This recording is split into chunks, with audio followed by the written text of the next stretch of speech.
Welcome back to the Pokémon TCG Regional Championships here in Sydney, Australia. I'm your co-host, Christian Asbani, and I'm joined by the lovely Jeremy Evans. So Jeremy, we had the chance in the last few rounds to see what's on the floor. Is there anything really interesting that you actually found? There has been lots and lots of different decks that are amazing that's been on the floor, that's at the top tables. I've seen things like everything from Dragapult with Dusknoir. I've seen things all the way to Baxcalibur with Chenpower. Really? Yes, it's been pretty wild. It's awesome to see, and I almost guarantee there's going to be some more amazing gameplays that's going to be coming up. That's awesome, Jeremy. Yeah, I had the chance to see a couple players playing this Baxcalibur Chenpower deck.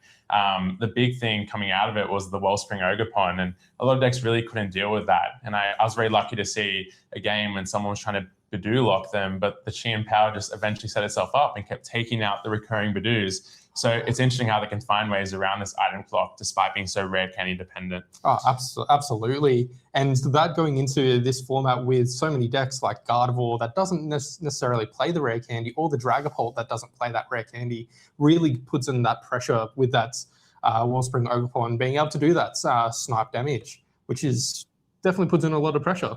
Yeah, that's really cool to hear. I guess some other big highlights are some really great players are pretty high up in the standings right now.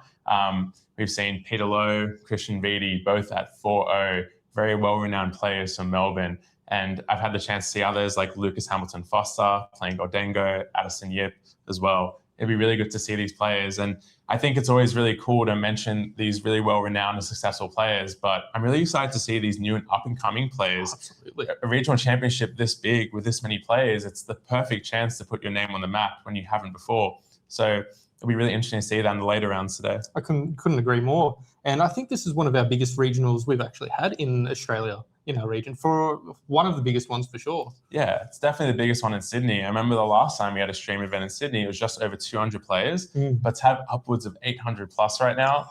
It's awesome to see. The community is growing that fast, and the game is really healthy. It's awesome to see. And like you said, all the new up-and-coming players is some players that have just came from seniors to masters, and they are just dominating in their field right now. It is really cool to see. I've also seen some of the well-known players that have been normally at the top tables in their time, and they're still up there right now. It's great to see. That's really awesome. I think the players will be setting up soon. We'll be rolling to that very soon, everyone. I'm very excited to see these two formidable players battle it out. But if we have some time before that, do you want to look at our caster picks? Let's see how we're going. Sounds good. Well, what I'm actually believe with this this caster pick here is it looks like you and myself, we've both set on Gardevoir being a very strong contender for this format. Yourself with a Frillish as well, of course, a fantastic card, like Mitch said earlier on today. Myself, I went to Goldengo. The reason for that is just how strong and consistent that card is. Does exactly what it needs to do with coin bonus, and then just make it rain. Hit whatever numbers you need, and then with the added bonus of coin bonus, with Solrock and Lunatone, that you just draw so many cards. What do you think, though? I think your picks are fantastic today. From what I saw on the tables, Gardevoir hasn't been doing the best so far. There's a few here and there on the top tables, but Goldengo seemed like it was everywhere. And the biggest thing I noticed about all these Goldengos is that low punny is almost everywhere. Yep. I guess low punny kind of, like, it brings forward that really difficult question, especially for Gardevoir players when they're trying to recur this Frillish lock. And then the Goldengo players can just go into this low punny and just deal with it in one shot without any issues. They don't have to commit their resources. The item lock almost does nothing in that scenario. So very good pick from you, Jeremy. Thank you very much. I also do definitely think from our other co-casters, their picks are very, very strong. I've seen a lot of Dragapults on the top tables as well when we were walking around earlier today. Definitely a solid pick for this format, especially with that the snipe, where you're being able to pop your Dusknoirs and being able to put that pressure on your opponent very, very fluently and consistently. It's something that's definitely a strong contender, that's for sure. I also am very passionate about the Charizard. The last deck I played was Charizard with Pidgeot, And I'm very, very happy to see that's still doing pretty well. Yeah, it's really interesting to see these caster picks and the different variants of it. Like you have decks like Gardevoir, which are normally quite slow paced. They want to build into a game. And same with something like Dragapult. But then you have the decks like Charizard and Goldengo, which are so aggressive, and they just really want to get into the game and apply as much pressure as possible. It's no wonder why we've seen so much of this Goldengo. And a big shout was last round in Table 1. I did see that Charizard doing extremely well, and I'm pretty sure they took that win. It looks like we're jumping into the game with Christian Vitti and Peter Lowe. Peter Lowe looks like he did go first, starting the Bidoo and playing, it looks like Jamming Tower. It's over to Christian Vitti, who started the Pheasantipity. It'll be really interesting to see what these two players are playing as we look through. It looks like from Christian Vitti, I can see is it a Solrock? There we go. What a powerful card. And it looks like it could be potentially Goldengo, as incredibly powerful deck out here. A really efficient setup, and he gets the donk. That's all he needed. Wow. That's very impressive. And this shows the raw power of Goldengo, assuming this is Goldengo, of course. Solrock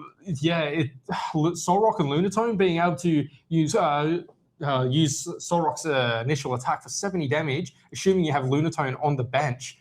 70 damage is just a lot of hit points to be able to hit to knock out opposing Pokemon, and just about all the basic Pokemon in this format that I would say are fairly relevant. You have around 70 HP, would you say?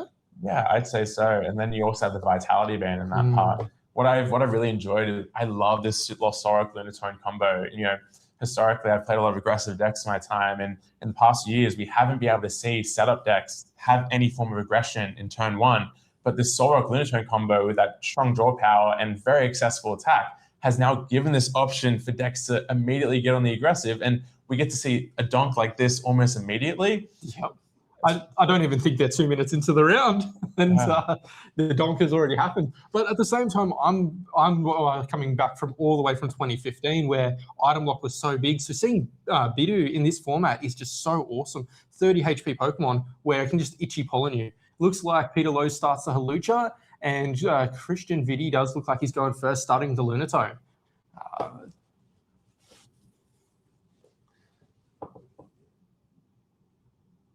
It'll be really interesting to see what happens here. It looks like a pretty strong start on the left-hand side here with an Artisan to search out. Hopefully from the right-hand side, we can see more of a game coming out here. The whole Lucha makes me assume that the person on the right-hand side is actually Dragapult. I think Christian Vitti is actually on the right-hand side and Peter Lowe is on the left. So if that is just to avoid confusion, just for the future. It looks like Peter Lowe is having a really strong start. Getting out the Solrock immediately, hopefully get out the Gimme Ghouls and ready to go. Dragapult has historically struggled against something like Goldengo due to not only now it has its early aggression, but historically it's able to take out Dragapult in one shot. Not every Pokemon is really capable of that, especially in previous times. You look at previous formats, like where other decks like Gardevoir, Charizard, they couldn't get those immediate KOs.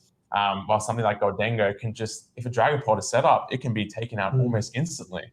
Absolutely, and I think that's definitely why Goldengo is in the forefront of this format, because you do have those decks that are either setup decks or the decks that do take a little bit of time to get to those big ramping damage. For example, like you said, Dragapult, it needs to two-shot things, spread the damage on the field, or pop a Dusknoir to be able to do those one-shots. And Goldengo really does take advantage of that. It looks like Peter is having a very, very strong start, being able to get this Gimme Ghoul down.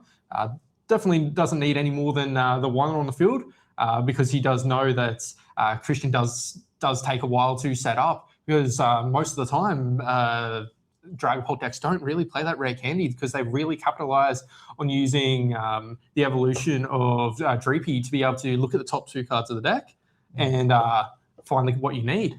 Dracloak, that's his name. It's funny you should say that. At the Auckland special event last week, Henry Brand actually did play one rare candy in his Dragapult deck. That opens up so many more options. It opens up the quick Dusknoir, the quick Dragapult. It really changes up it really catches players off guard, and something like that is incredibly powerful as a one-of. But I don't know if you noticed, in Peter's hand on the left there, he's got that Monkey Dory in there. Wow.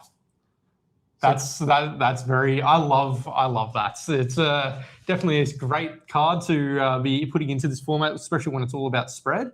And like you said about Henry Brand's list with that rare candy, I think that is a fantastic, brilliant play as well, especially in this kind of format. Having just one rare candy definitely can help you in the long run.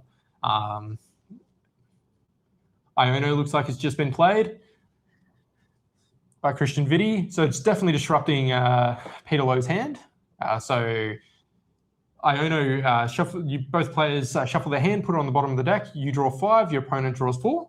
Yeah, that is, it's actually both, in a sense, they both draw the amount of cards in their hand. Yep. And Christian Vitti will start that item lock, something that Goldengo decks historically struggle with, but the Soul Rock is down and ready to go. So if Peter Lowe on the left-hand side here can start getting down that wide board, even under item lock, it might be a rough time for Christian to come back here if he can take enough prizes.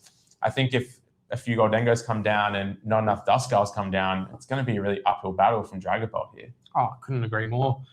Looks like just taking a minute just to decide what Peter wants to do. It's definitely important to take your time in these matchups. I know it's all everybody's very fast with their gameplay, and you definitely have to watch out for the clock. But definitely making those key plays will set up your game for a make or break moment. So definitely taking your time is definitely a worthwhile thing. Just making sure you're not exceeding that limits that you're granted. Yeah. Looking at the card just played, Peter has played a Cypher Maniac's Code Breaking. Incredibly strong card in synergy with something like Goldengo, due to being able to put 2 cards at the top of the deck. Even though there isn't a Goldengo down, the Lunatone ability still is an option. Maybe Peter can use this to gain more momentum and get the exact 2 cards he needs to take out this Badoo and also establish his board more, piling on the pressure onto Christian. Absolutely. And Cypher Maniac, it's a fantastic card for being able to do exactly that. Setting up your hand for the exact 2 cards you need. That is just so strong. Searching your deck for 2 cards, putting on top. Of course, you have to shuffle your deck first before you put them on top.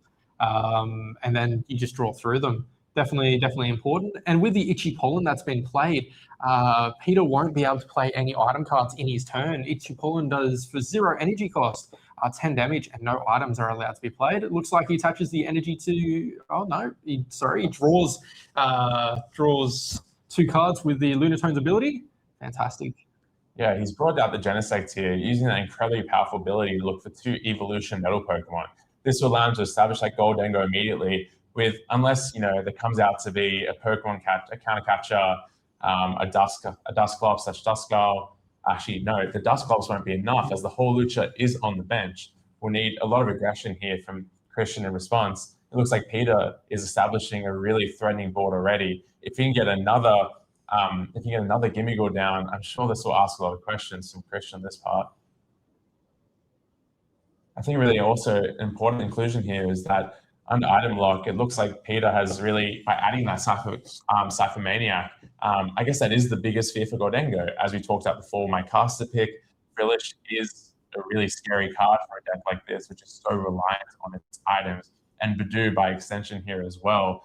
It looks like the Goldengos are ready for that. And I guess all the people that came out with Badoos and Frillish may not have realized they were expecting it coming. And with that air balloon attached to the Lunatone being able to retreat for free, the Soul Rock can come out and take a knockout on that Badoo, which definitely puts on that pressure, being able to do that 70 damage. Looks like Christian has played down a Dusclops, definitely being able to apply that pressure with a 50 damage if he decides to utilize his ability. And then playing down the Dracloak, giving him the chance to be able to use his ability later on as well to draw more cards. Yeah, Christian has used Lily's Determination, extremely powerful card in this format. If you haven't taken any prizes, you can shuffle your hand into your deck and draw 8 cards. If you had, it's 6. So throughout the whole game, that card will be active and strong regardless of whether the prize situations are. It looks like Christian wants to immediately bring back that item lock and try and slow down Peter as much as possible. Looks like the Dusclops is popped here. So basically, Peter will take another prize, and the counter catcher comes up here. Great combo from Christian Vitti. What can happen now?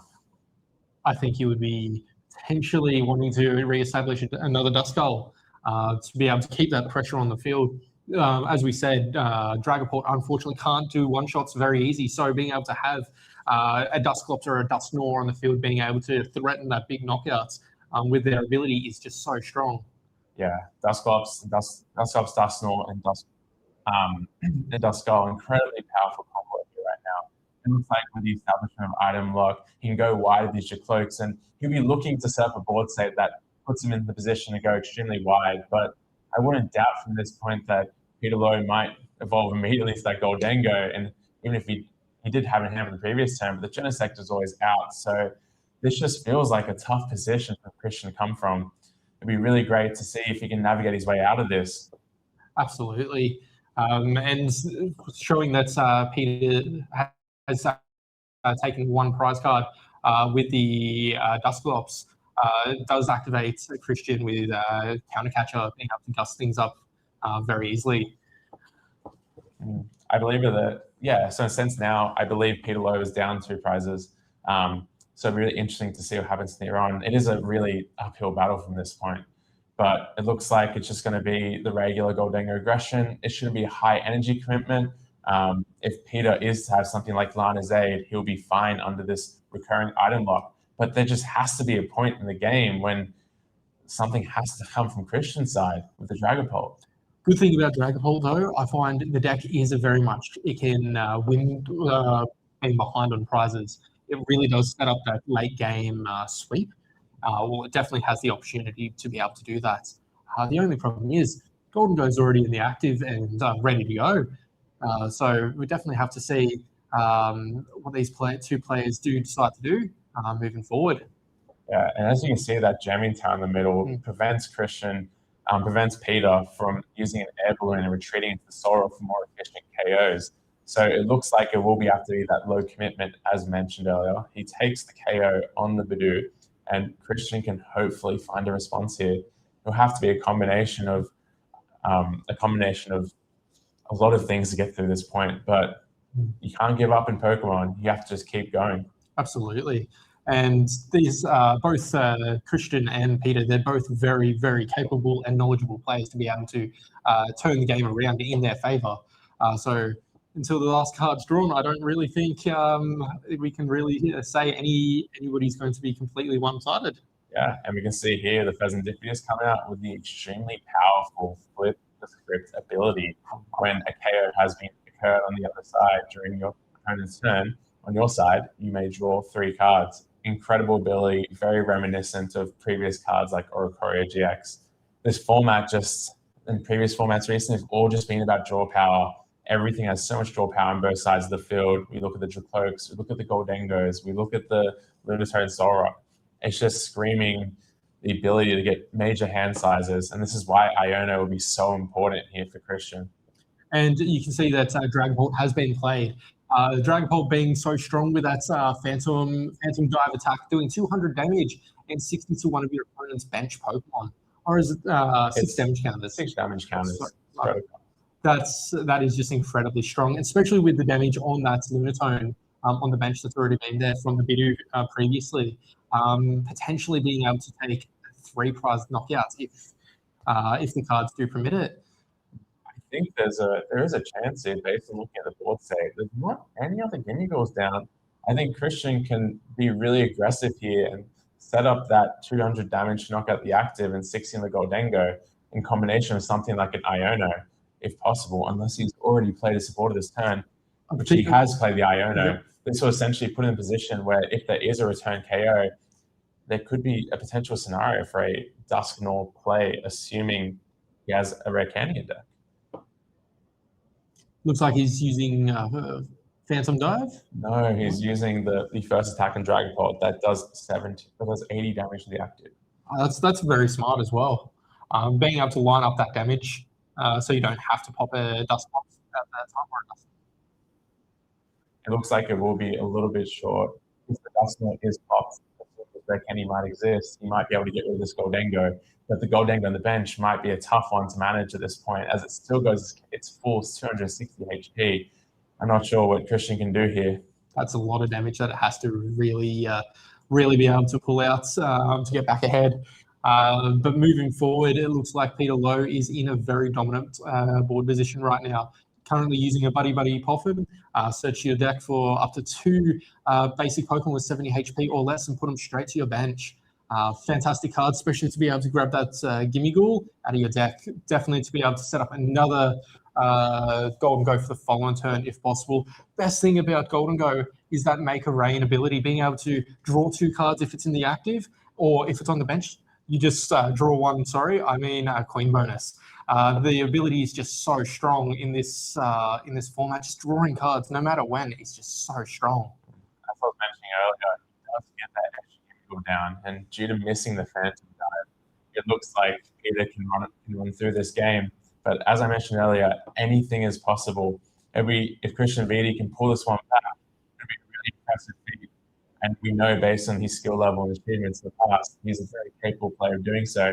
But he is up against the Auckland Special Event champion at the moment. Absolutely, and with Peter Lowe winning that event, I would imagine he's definitely mastered this deck, knows it inside and out. So he definitely knows what he is doing. Christian Vidi is a very knowledgeable player as well, and has a lot of achievements under his belt as well. So I would imagine Christian also does know how to get around this board state the best he can. Both playing incredibly well though with what they've had. The thing that scares me a little bit, being on Christian's side, is that's extra Gimme Ghoul on the bench. It doesn't look like he's going to be able to knock out the Golden Go very easily on the second one. So having potentially a third one, that would scare me. Yeah, there's a really big missed opportunity for Christian to put himself in a potential position of winning this game. I think it was due to missing that second energy as he had attached the Luminous in the previous turn. Looking at the board state, there looked to be there was a little bit of deliberation there before, but it looks to be all sorted, and we are ready to keep going. It looks like Peter's really thinking about what to do with this turn. He is holding that Professor's Turo, but maybe he assumes that his board position is so strong right now that he needs to pick up his damage by Mango at this point. I think he just needs to get over the line of this game and keep a consistent, dangerous-looking board state at this point. He's looking to watch right now. No, sorry, Super Energy Retrieval. Awesome. Fantastic card. So discard 2 cards from your hand to get up to 4 basic energies from your discard pile back to your hand. And with Golden Go, with its Make a Rain attack, just is fantastic. You can get those energies back from the discard pile to load up to do 200 damage base straight away from that. Wow, this is a very interesting move. Peter is going for the Duskull. Maybe he's fearing that Badoo potentially to come back, and he doesn't want to overcommit grabbing too many energies here. I guess he has figured out that would be Christian Vizi's biggest way back, because if he did get into that position where Christian could essentially lock him up with items to call his entry discard. So he's assessed his board state here and seen that he has 3 prizes in the lead, and the only way Christian can turn this around is through that Duskull plus potential Badoo combo. So very switched on here from Peter, identifying that he needs to take his time here, and he will be able to get this game over the line by doing so. It's a fantastic play. I definitely think that was the right play, in my opinion, being able to just eliminate that Duskull from the bench. And that definitely puts Christian Vidi, I think, about maybe a turn behind if he has to get that back. Serendipity using flip the script to be able to draw 3 cards, because that Duskull did get knocked out, attaching the Psychic Energy to the active. With the Luminous Energy on that Dragapult, which says it provides any color energy attached to this Pokemon, assuming it's the only special energy attached to it, meaning Dragapult can use Phantom Dive now, which is fantastic. I think that would be a KO, but we'll have to see what happens, what Christian decides to do. Yeah, I think Christian's best option at this point is looking, by the average Goldango deck, they play 2 Air Balloons. They have the tourist scenario. It's going to be really hard to trap something up, which is what Dragapult is really well known for doing. In this scenario, it's unsure if Christian just needs to go on the aggressive and take this KO, or whether he wants to spread the damage around. But maybe that will give Peter the upper hand to just close the game out completely at this point. So it'll be so interesting to see what Christian thinks of here. So it looks like Ultra Ball getting rid of Lily's Determination and the Blood Moon Ursaluna. Looked like it was for another Dragapult EX. with my understanding, and then using the Night Stretcher to get that Dust Gold back from the discard pile. Is that Boss? Yes. Counter catcher. Counter catcher. Sorry. Counter catcher plus Iona here would be an incredibly smart combo. He just has to hope that Peter can't find that Turo or second air balloon here, assuming Peter has it. And if he can trap it in for one turn, this could potentially be the comeback. But at the same time, we've mentioned so much during this set, Goldengo just has that incredible draw power. So it'll be interesting to see if Christian can get over the line here by just trapping that Genesect for one turn. That's all he needs. It's amazing that both these decks have that much draw power, because you've just seen those Dracloaks using their ability to look at the top 2 cards, pick one to put in your hand, put one at the bottom of your deck. Fantastic. Plus flip the script, that's an extra 5 cards in his turn. It looks like Dragapult used Phantom Dive, putting 200 damage on the Genesect, and he's just deciding where to put the excess damage. So it looks like it's another 60 damage onto the Goldengo on the bench. Lining up to hopefully take another big knockouts in the following turns. Because with a Phantom Dive, with 262 Goldengo, that's just another Phantom Dive away from getting knocked out. Yeah, from Peter here, you have to think about what his plan is here. It's either to hit that Turo scenario or that air balloon. Because Christian Vitti, with that Duskull sitting on the bench, if he does have that rare candy and Peter's stuck for a turn, Christian actually does have the out here. As we mentioned before, Christian is an incredibly capable player of navigating difficult situations like this. It looks like he's really thinking about it. There's a lot he has to do. First starts with the 1 point bonus.